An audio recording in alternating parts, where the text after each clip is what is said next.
The story of Olympic games.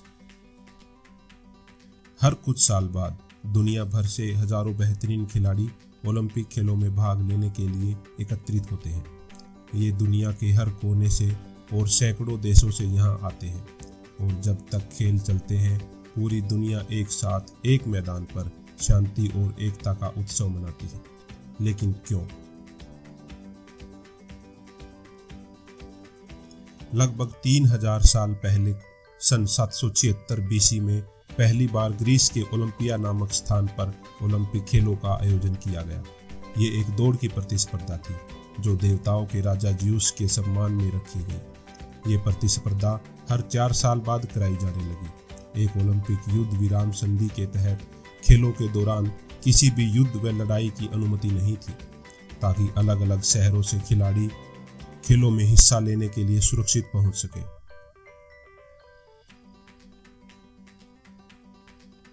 शुरुआत में इन खेलों में सिर्फ एक ही खेल होता था, जिसमें खेल मैदान का एक चक्कर लगाना होता था।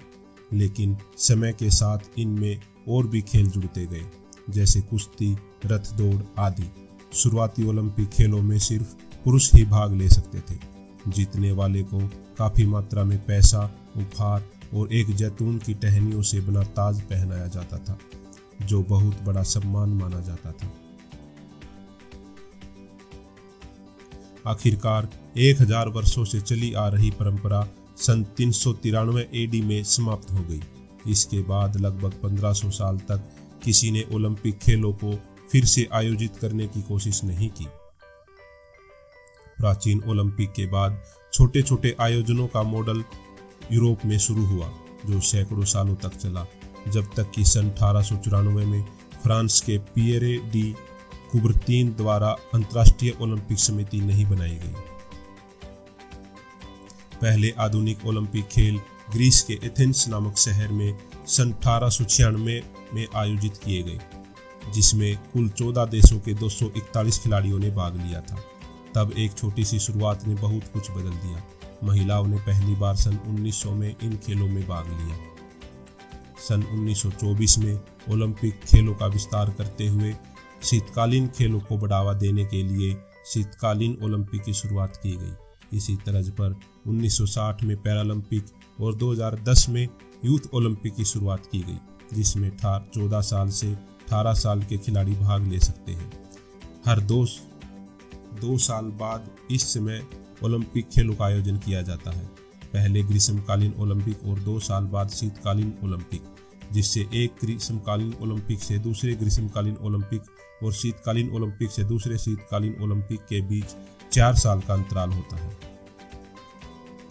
प्राचीन ओलंपिक और आधुनिक ओलंपिक खेलों में कुछ असमानताएं भी हैं, जैसे प्राचीन ओलंपिक खेल हर बार एक ही स्थान पर आयोजित किए जाते थे, जबकि आधुनिक ओलंपिक हर बार नए स्थान पर कराए जाते हैं। प्राचीन ओलंपिक खेलों में विजेता को जैतून की टहनियों से बना एक ताज पहनाया जाता था, जबकि आधुनिक ओलंपिक में इसकी जगह मेडल ने ले ली है।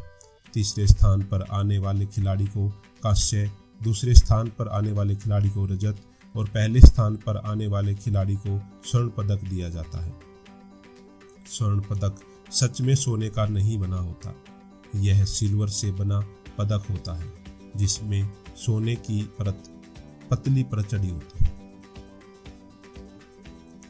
ओलंपिक खेलों के चिन्ह। ओलंपिक खेलों का चिन्ह आपस में जुड़े 5 छल्ले हैं, जो कि 5 प्रमुख महाद्वीपों एशिया, अमेरिका, ऑस्ट्रेलिया या आसिनिया, यूरोप और अफ्रीका को दर्शाते हैं। इन छल्लों को पियरे डी कुबर्तीन ने डिजाइन किया था, जिन्हें आधुनिक ओलंपिक गेम्स का सह संस्थापक माना जाता है।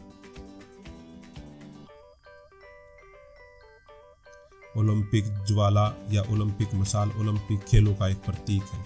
यूनानी देवता ज्यूस ने प्रोमेथियस द्वारा की गई अग्नि की चोरी के स्मरणोत्सव के रूप में मनाए जाने वाले इस घटना की उत्पत्ति प्राचीन ग्रीस से है। यहाँ प्राचीन ओलंपिक के उत्सव के दौरान अग्नि जलती रहती थी। यूनान के प्राचीन शहर ओलंपिया स्थित हीरा मंदिर के भग्नावशेषों से अपना सफर शुरू करने वाली ओलंपिक मशाल दुनिया की सैर करती है। दर्पण की मदद से सूर्य की किरणों के तेज से प्रज्वलित होने वाली यह मशाल ओलंपिक खेलों के आगाज के महीने पहले अपनी यात्रा खत्म कर मेजबान शहर में पहुंचती है। मेजबान शहर में पहुंचने के बाद खेलों के उद्घाटन समारोह में इस मशाल की सहायता से एक बहुत बड़े कलोड्रोन को जलाया जाता है, जो खेलों के आखिरी दिन तक जलता रहता है। फिर खेलों के समापन समारोह के दिन इस मशाल को बंद कर दिया जाता है, जिसका मतलब खेलों का आधिकारिक समापन माना जाता है। ओलंपिक खेलों का उद्देश्य एक बेहतर और शांतिमय संसार बनाने में सहायता करना है, जो निश्चित ही मित्रता और खेलों से बन सकता है। Thanks for watching. Please like, share, comment और सब्सक्राइब माय चैनल। धन्यवाद।